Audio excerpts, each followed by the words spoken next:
Hey guys, it's Bobi, aka Paginator, and we're here today with a Fairyloot unboxing for the month of July.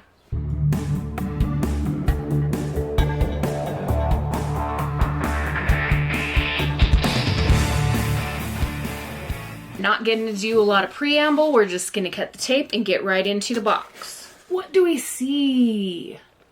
This girl looks deadly. Alright, so the theme is Cruel Intentions. And we'll set the spoiler card aside. Sheldon is so happy that he's green today. Not sure why he chose green, but he's loving the green. And as I'm filming this, we're still in Shark Week. This is gonna upload later than that, but I'm enjoying it. I just watched Sharks vs. Snakes. That was creepy because I hate snakes. But let's get back to the box. First thing we have is this here. Monster Family Crest Coaster Set. Designed by @BluelyBoo. Ah, okay. So we've got some different designs here. Let's see if we can get a good look at them. Okay, so here's the first one. This one. This one. Lovely fox. And this one's got to be like a phoenix, right? So, a mermaid or siren, a two-headed dog, a fox, and a phoenix. Or firebird. Cool. I used to not use coasters, but now that I'm turning into an old person, I do. Oh, we have a pin. This says the Nightmare pin, designed by @NoOneDesigns. Let's look at it together. Is that a forest? The Nightmare. Oh, it's like a tarot card. Oh my gosh. Okay, I don't know if you guys are going to be able to see this, but the very front tree, it's going to be on your right side that's red. There's claw marks. And then in the black space between that tree and the next one, there are eyes. I am so sorry. My camera's freaking out right now. My apologies if that didn't work. My camera has been behaving itself pretty well lately, so it stands to reason it would freak out again today. Oh, we have socks. I love a good pair of socks. The Wicked King socks. Okay. Cool, cool. Funny story. I was just going through some of my old stuff that I had in a box, and I found my ticket to the event where I met Holly Black when The Wicked King came out. Memories. Okay, here we have an envelope that says Cruel Intentions Magnetic Bookmarks. Magnetic bookmarks are my favorite kind of bookmarks. I love them so much. Ooh. Oh. These are beautiful. Look at that. Ah. I love it so much. These are too pretty to use. Dang. They're the same on both sides. Just these gorgeous swords. Wow. Okay, we've got another box. This one's quite chunky. Collection of Magical Tomes. Volume 2. Designed by Chatty Nora. So I'm guessing they did Volume 1 a while ago when I was still on the book only option. And this has got to be like... Okay, good job, Chatty Nora. This is gorgeous. This is the Book of Fate. Really lovely. This is really cool. I have quite a few of these from like different subscription boxes, Outcrate, probably some more from Fairyloot. I can't remember which ones I got from. And if I take them to school, my students freak out over them. I'm like, you guys, it's literally like cardboard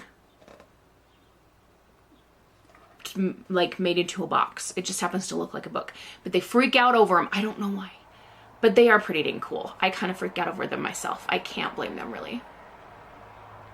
Plus this one's so pretty. Okay, before we get to the book, we have a couple of tarot cards. This is something that Fairyloot's been doing for years. I am sad that I missed out on the tarot cards when I was doing the book only option. I'm sad. Anyway, we have the Knight of Stars and the Page of Stars. She is the knight, and she's beautiful. And then let's look at the page of stars.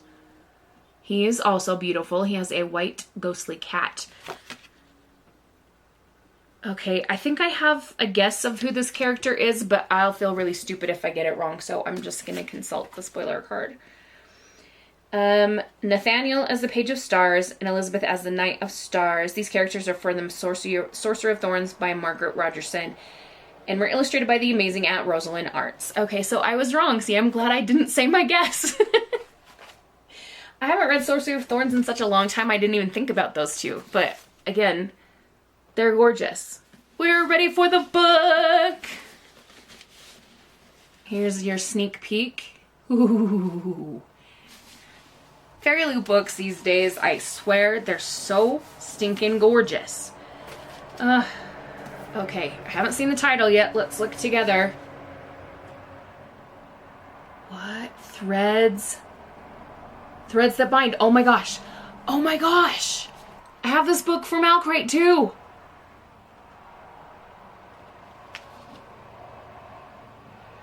I kind of love it. Okay. Interesting cover. Interesting cover.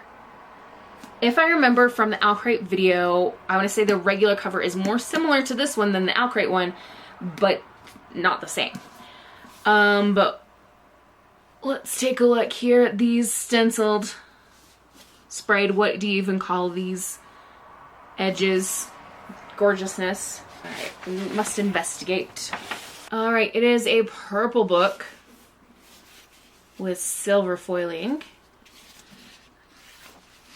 Here are the opening end papers. Okay, we've got different end papers at the back. And tucked inside, we've got a couple of items. So here is our bookmark that matches the theme card. And the fairy scoop, which we will come back to. There is the signature right there. It's very tiny. We have a reverse dust jacket as well.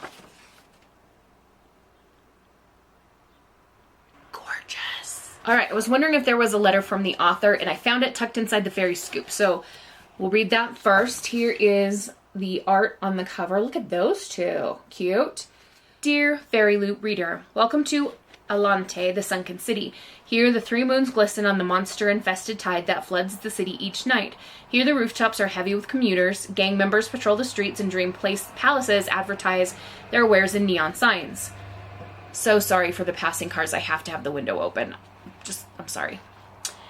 Here the descendants of the Greek fates have inherited their powers, and our protagonist, Io, youngest of three sisters and sharp-witted detective who can see the threads of fate, is ready to take you on an adventure. I wrote Threads That Bind at a time where, much like Io, I abandoned my desire to please others and set out to entertain just myself. The book is filled with all the things I love: an urban setting, a series of gruesome murders, reiterations of the Greek gods, a neo-noir environment, the complicated bonds of sisterhood, a soulmate romance, and a main character that is, in equal parts, strong and delicate, truthful and dishonest, and always filled with love. I am profoundly grateful that the book has found its way to your hands, dear reader, and in such stunning edition, no less. I hope that you may find in it the same joy I did, and that it transports you to a world where your destiny shimmers bright like a silver thread of love. Kika. Alrighty. To the dust jacket synopsis. Let's see if we learn anything else. Let's see. In the city of Alante, the descendants of the Greek gods live alongside mortals. Io is Moira, born descended from the Fates. She can see threads, shimmering silver lines connecting every person. When a relationship is formed, a new thread appears. When a person's life thread is cut, it's their time to die. Io uses her gifts as a private investigator, trying to make ends meet in a world which treats other-born people like her with suspicion and prejudice. Then Io witnesses to a murder, but this is no ordinary murder. Io can see the killer's life thread is severed. They should be long dead. More complicated still, there is another witness, Edie, a member of the violent Rossi mob who rule Atlanta. And what Io can see immediately, although Edei cannot, is that there is a bright silver faded thread connecting them. This boy is her destiny. Io and Edei are thrown together to solve the case as Io grapples with the dark secrets lurking beneath Atlanta's surface. She must decide whether to embrace her fate and give in to the feelings growing between herself and Edei, or whether to cut the thread and set him free. I don't know how to say that name. Please tell me it's not Eddie, because if you've spelled Eddie, E-D-E-I, there's a problem. It does sound like a great book, and I remember thinking that when I opened in the Alcrate as well. It's yeah, it's just a matter of when do I have time to read it. Lastly, in the fairy scoop, I'm going to tell you what next month's theme is. It is going to be Reap What You Sow. In this box, you can expect items inspired by Gideon the Ninth, Belladonna, The Bone Season, and 2 fandom-neutral items.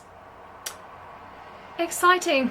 Alright, that's going to be it for today's video. You can expect the Owlcrate box to be coming soon. In fact, it'll probably be here within a couple of days from when I'm filming this. The video probably won't upload till like a week after this one comes out, but it's on its way. So, in the meantime, have a wonderful, magical, and bookish day. Happy reading! Adios!